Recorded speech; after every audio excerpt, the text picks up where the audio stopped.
पाऊस जोरदार सुरू आहे, पण त्यामुळे बीडला दिलासा मिळाला आहे। परतीच्या पावसानं जोरदार बॅटिंग केल्यामुळे बीडमधल्या लघु आणि मध्यम प्रकल्पांमध्ये पाणीसाठ्यात वाढ झाली आहे। जोरदार पावसामुळे जिल्ह्यातले 11 प्रकल्प हे तुडुंब भरले आहेत, त्यामुळे दुष्काळाच्या झळा सोसणाऱ्या बीडला मोठा दिलासा मिळाला आहे। मागच्या 4 दिवस सुरू असलेल्या पावसानं बीडकरांना मोठा दिलासा मिळाला आहे।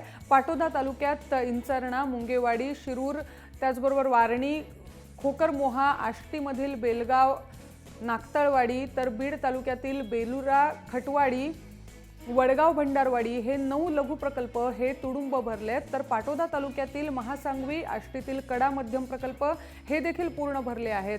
माजलगाव धरणामध्ये 109.40 इतका पाणीसाठा झाला असून मांजरा प्रकल्पातही पाण्याची आवक मोठ्या प्रमाणात वाढली आहे। यामुळे मागच्या 4 वर्षांपासून पाण्यासाठी टँकरवर मदार असलेल्या बीडकरांना परतीच्या पावसानं चांगलाच दिलासा दिलाय।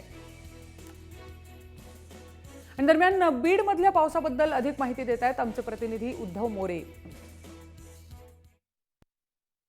मागच्या 4 दिवसापासून सुरू असलेल्या पावसामुळे शेतकरी तर सर्वसामान्यांना मोठा दिलासा मिळालेला आहे। बीड जिल्ह्यातल्या छोट्या आणि मोठ्या नद्या ज्या आहेत ते दुतडी भरून वाहू लागल्यात। माझ्या पाठीमागे ही नदी आहे, करपारा नदी।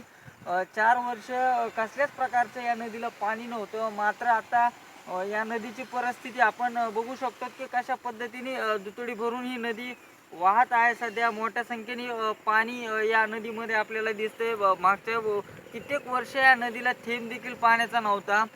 सध्या देखील पावसाचे जे आहेत ते बीडमध्ये हलक्या सरी सुरू आहेत। त्याचबरोबर छोट्या आणि मोठ्या धरणामध्ये जे आहे ते मोठ्या संख्येने पाणी उपलब्ध झालेले, पाणी साठा जमा झाला आहे। बीड तालुक्यातले 2 धरणं भरलेले आहेत, आष्टी तालुक्यामधले 2 धरणं भरलेले आहेत, पाटोदामधले काही धरणं भरलेले आहेत। अशा विविध तालुक्यामधल्या ज्या धरणांची परिस्थिती आहे ती अत्यंत सुधारलेली आहे।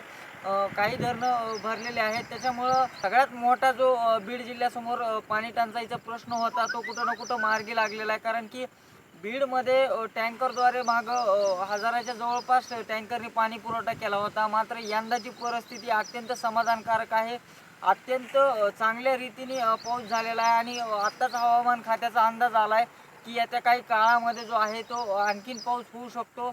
आणि हा जर पाऊस बीड जिल्ह्याला परत एकदा समाधानकारक झाला तर बीडचं चित्र जे आहे ते दुष्काळाचा जो त्याला ठपका लागलेला होता तो कुठं ना कुठं मिटल्याशिवाय राहणार नाही, असाच आशा बीडचे नागरिक करतात। कॅमेरामन ऋषिकेश घोडकेसह मी उद्धव मोरे, जय महाराष्ट्र।